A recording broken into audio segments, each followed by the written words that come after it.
رمضان مبارک میں چونکہ بخشش کی انتہا ہوتی ہے، جو بندہ اس بخشش سے فائدہ نہ اٹھائے حقیقی معنوں میں وہی شقی اور بدبخت ہوتا ہے۔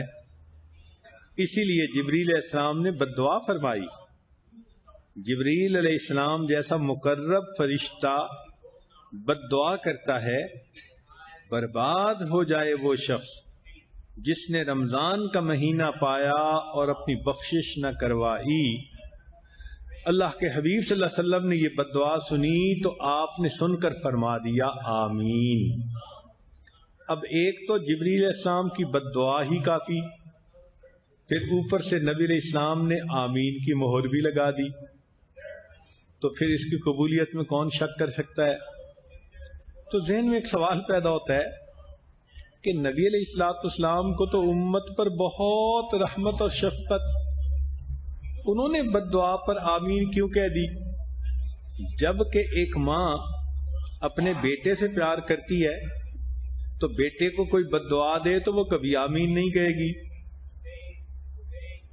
ہاں، اگر ماں کا دل بہت دکھا ہوا ہو تو تب اس کی زبان سے بد دعا کے الفاظ نکلتے ہیں۔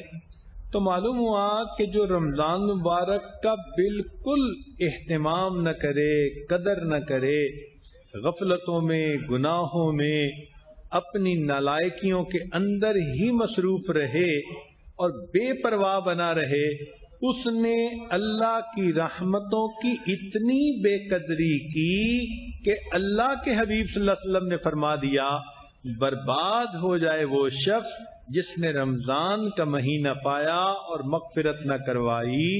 اللہ کے حبیب صلی اللہ علیہ وسلم نے اس بد دعا پر آمین فرما دی۔